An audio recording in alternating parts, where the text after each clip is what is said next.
बददुआ ही रहेगी। और इस मामले में बददुआ रही, क्योंकि इसी का तरीक जो दलाइल नबुव्वह में, ये मैंने सारे डाले हैं इमाम बहकी की किताब में, उसमें रावी आगे कहता है कि नबी सल्लल्लाहु अलैहि वसल्लम की दुआ उनके हक में कबूल हुई और मुआविया का पेट पूरी जिंदगी नहीं भरा। और ये रवायत आधी लिखी, शेख गुलाम उस्मान ज़हीर ने भी आधी लिखी, हजरत मुआविया के दिफा पे 150 सफा काला किया और ये वाली रवायत आधी लिखी। आगे रावी का फार्म बताया ना, सलफ का फार्म, पूरी जिंदगी पेट नहीं भरा। ठीक है जी। मिर्ज़ा जी ने जो उनको डिक्टेशन मिलता है उसके मुताबिक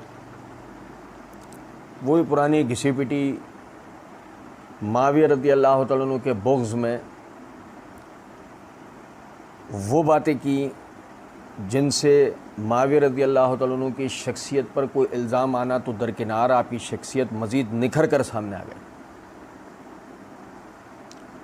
और जैसे कि हम पढ़ रहे थे, आखिरी जो पिछली जो रिकॉर्डिंग थी उसमें मिर्ज़ा जी ने सही मुस्लिम के हवाले से मुआविया रज़ियल्लाहु अन्हु की मज़म्मत साबित करने के लिए जो रिवायत सुनाई, वो अल्हम्दुलिल्लाह मुआविया रज़ियल्लाहु अन्हु की फ़जीलत में साबित हुई।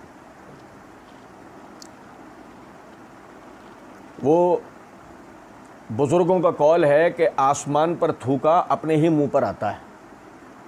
सहाबा किराम रिज़वानुल्लाह अलैहिम अजमईन आसमान हैं, हम ज़मीन हैं। अगर उनके हवाले से किसी भी किस्म की बद तहज़ीबी, बददियानती, धोखा दही, बदतमीज़ी, बदसलूकी, बद अखलाकी इंसान अगर करने की कोशिश करता है, ख़ुद ही उसका शिकार होता है। मिर्ज़ा जी, ज़ाहिर है मिर्ज़ा जी ने चैन से तो बैठना था नहीं, क्योंकि मिर्ज़ा जी भी इस बात को अच्छी तरीके से समझते थे कि सही मुस्लिम की रिवायत से मसला हल नहीं हो रहा। तो मिर्ज़ा जी आगे कहते हैं, क्योंकि इसी का तरीक़ जो दलाइल नबुव्वह में है, ये मैंने सारे डाले हैं इमाम बहकी की किताब में। उसमें रावी आगे कहता है कि नबी सल्लल्लाहु अलैहि वसल्लम की दुआ उनके हक़ में कबूल हुई और मुआविया का पेट पूरी ज़िंदगी नहीं भरा, और ये रिवायत आधी लिखी। अच्छा, आप समझें ज़रा इस बात। इसी वीडियो में मिर्ज़ा जी ने एक जगह इमाम अबू दाऊद के ऊपर ये इल्ज़ाम लगाया कि इमाम अबू दाऊद जो है वो रावियों के नामों को छुपा लेते हैं। हमने उसका अल्लाह के फजल करम से मुकम्मल जवाब जो है वो दिया था। अब अगर मिर्ज़ा जी से कोई पूछे कि मिर्ज़ा जी, अगर इमाम अबू दाऊद जो है वो रावियों के नामों को छुपा लेते हैं बकौल आपके, तो यह इमाम मुस्लिम ने जो रवायत लिखी है वो कहीं आधी तो नहीं लिखी उन्होंने। एक बात, अगर इमाम अबू दाऊद पर इल्ज़ाम जा सकता था तो इमाम मुस्लिम, जिनके लिए मिर्ज़ा जी अपनी इसी वीडियो के अंदर ये बात कह चुके हो, शाह जी कुनियत भी उनकी अबुल हुसैन, आपने शुरू में बड़े कलाबे मिलाए उनकी तारीफ़ में, वो इमाम मुस्लिम रवायत को इतना ही दर्ज करते हैं, बस दलाइल नबुव्वह वाले रावी के अल्फाज इमाम मुस्लिम ने नकल नहीं किए। अब आपके हिसाब से अगर वो हदीस है, वो रावी के अल्फाज नहीं हदीस है, तो इमाम मुस्लिम ने भी क्या आधी रवायत लिखी है? और अगर जो जवाब आप इसका दें वो एक दफ़ा फिर, हालांकि हम अल्लाह के फजल करम से इमाम अबू दाऊद वाले एतराज़ से ओहदा बरा हो चुके हैं, उसका जवाब हो गया है, लेकिन फिर एक दफ़ा याद दहानी करा रहे हैं कि आज आप इसका जो जवाब दें इमाम मुस्लिम के हवाले से, वो इमाम अबू दाऊद के लिए हमारी तरफ से समझिएगा।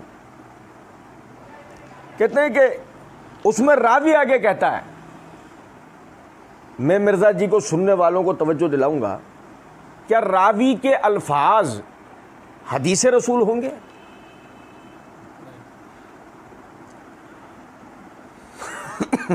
मैं अल्लाह ताला के फजल करम से मारफत सहाबा व अहले बैत सीरीज़ में सहाबा किराम के बाहिमी इख्तलाफात में तारीख़ की फ़न्नी हैसियत के उन्वान से यह बात वाज़ेह कर चुका हूँ कि हदीस किसे कहते हैं। रावी के कलिमात, रावी के जुमले, रावी के अल्फाज अपने ज़ाती, वो अल्लाह के रसूल सल्लल्लाहु अलैहि वसल्लम की हदीस थोड़ी कहलाएगी। अब इस बात को समझें। मिर्ज़ा जी कहते हैं, उसमें रावी आगे कहता है कि नबी सल्लल्लाहु अलैहि वसल्लम की दुआ उनके हक़ में कबूल नहीं हुई। मज़े की बात यह है, मिर्ज़ा जी ने जिस रिवायत की तरफ तवज्जो दिलाई है वो रिवायत दलाइल नबुव्वह लिल बहकी जिल्द 6 सफ़ा 243 हदीस नंबर 2512 के तहत हमारे पास ये किताब नहीं थी तो हमने मकतबतुश शामिला से ये सनद और मतन जो है वो डाउनलोड किया है और उसी से मैं ये आप भाइयों के सामने पढ़ के सुना रहा हूँ। इमाम बहकी रहमतुल्लाह अलैह उन्होंने इस रवायत को इस सनद से नकल किया। अखबरनाहु अबू अब्दुल्ला अल हाफिज़ हदसना अली बिन हमशाद हदसना हिशाम बिन अली हदसना मूसा बिन इस्माइल हदसना अबू वाना अन अबू हमज़ा काला समेत इब्न अब्बास। इस सनद के साथ इमाम बहकी ने रवायत नकल की है। अब समझें ज़रा इस बात को। रावी हिशाम बिन अली जो रावी है, अली बिन हमशाद अल अदल रहमतुल्लाह अलैह का जो शेख है हिशाम बिन अली, उसके हालात कुतुब रिजाल में कहीं मनकूल नहीं है, रावी मजहूलुल हाल है। आप समझें ज़रा इस बात को। एक मजहूलुल हाल किस्म का रावी जिसका अता पता ही नहीं है, सही मुस्लिम में रावी नहीं है सही मुस्लिम की सनद में रावी नहीं है, वहाँ ये जुमला भी नहीं है कि माविया का पेट सारी ज़िंदगी नहीं भरा। हिशाम बिन अली वाली सनद में ये अल्फाज हैं और हिशाम बिन अली का अता पता नहीं। बहुत मुमकिन है मिर्ज़ा जी का आबा अजदाद में से हो। जिस तरह मिर्ज़ा जी कहानियाँ घड़ते हैं सहाबा किराम के लिए, हिशाम बिन अली ने अपने तरफ से माविया रज़ियल्लाहु अन्हु के लिए अल्फाज घड़ दिए। और अगर नहीं तो मिर्ज़ा जी और मिर्ज़ा जी के मुक़ल्लिदीन से हमारा 42वां सवाल है, ये खोज के लाएं हिशाम बिन अली का हालात हमें बयान करें। आया ये कोई मुसद्दिका मुवस्सक इमाम था, रावी हदीस था, इसके हालात बयान करें। गो अगर ऐसा नहीं तो किताबुल क़िराअत खल्फुल इमाम, इमाम बहकी की अपनी किताब, उसमें इमाम बहकी रहमतुल्लाह अलैह कहते हैं अल्लाह रब्बुल इज़्ज़त ने हमें इस बात का मुकल्लफ़ नहीं किया है कि हम अपना दीन ऐसे लोगों से लें जिनका आता पता ही नहीं। मजहूल रावियों की रिवायत नहीं ली जाती मिर्ज़ा जी कहते हैं शेख गुलाम मुस्तफ़ा ज़हीर ने भी आधी लिखी, हज़रत माविया के दिफा में 150 सफ़े काले किए और ये वाली रिवायत आधी लिखी। आगे रावी का फ़हम बताए ना, सल्फ़ का फ़हम, पूरी ज़िंदगी पेट नहीं भरा समझिएगा ज़रा इस बात को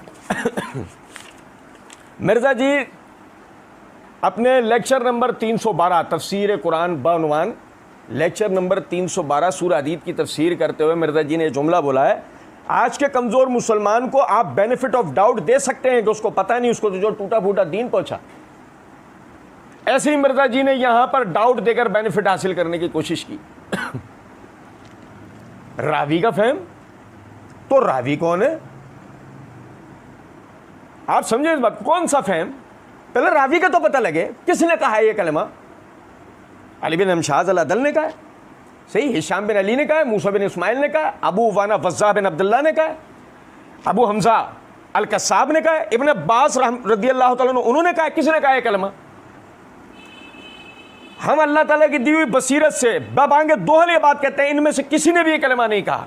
यही हिशाम बिन अली मजहूल ने ये कलमा कहा है, जिसका अपना आता पता नहीं। वो अल्लाह के रसूल सल्लल्लाहु अलैहि वसल्लम के सहाबा के बारे में अपनी को राय देगा और हम उसे मानेंगे, सवाल नहीं पैदा हो सकता। और सुने, इसे मिर्ज़ा जी कहने सल्फ़ का फ़हम। मिर्ज़ा जी के मतलब पर आया तो निकला सल्फ़ का फ़हम। जो भाई शुरू से हमारे जवाबात सुन रहे हैं वो तवज्जो करते जाए, मिर्ज़ा जी ने कहाँ सल्फ़ का फ़हम बयान करा, जो यहाँ के इनको सल्फ़ का फ़हम याद आया। लेकिन बात सीधी सी है, यहाँ अपने मतलब पर कोई बात आ रही थी ना, फ़ौरन सल्फ़ का फ़हम की आड़ ले